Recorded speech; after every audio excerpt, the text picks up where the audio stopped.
Monday, Joe Biden was in Pittsburgh making one of his first campaign appearances. Tomorrow, President Trump returns to the Pittsburgh area with a stop in Westmoreland County at their Arnold Palmer Regional Airport. Now, the two are making campaign appearances here in western Pennsylvania for good reason. This area is crucial to who will be in the White House next year. And the latest poll from Monmouth University shows the race in Pennsylvania has tightened significantly. That poll taken over the weekend shows that Joe Biden's lead over the president has shrunk to only 4 points among registered voters. In July, that lead was 10 points. Joining me now with some analysis is KDKA political editor John Delano. So, John, the former vice president's lead is now only 4, as I just mentioned, among registered voters. So what has happened in the last month to make this race so close? Well, I think what's happened indeed has been far more television advertising by both candidates. I mean, when you look closely at this poll, Donald Trump from July actually went down 1 point, and Joe Biden went down 4 points. So they both lost support, and I suspect it's because they're attacking each other so much on television these days.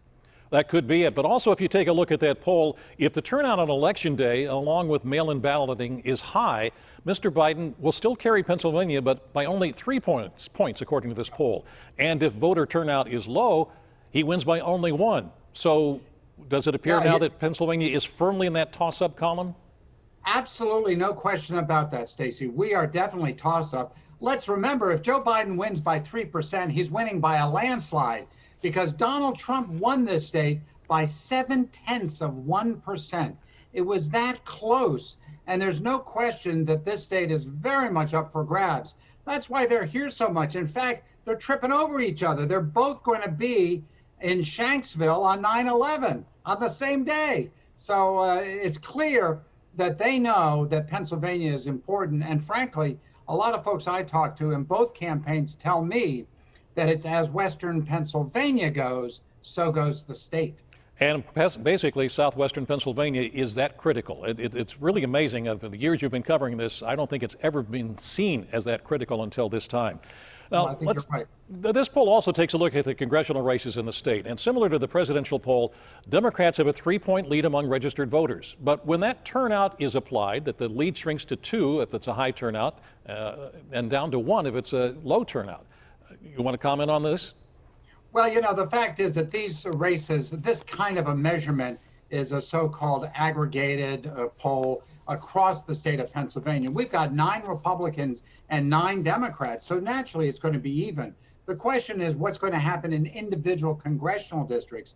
And we've got a close race, I think, between Democrat Connor Lamb and Republican Sean Parnell in the 17th congressional district. We've not seen independent polling in that district yet, but I suspect that's going to be another one of these bellwether congressional races.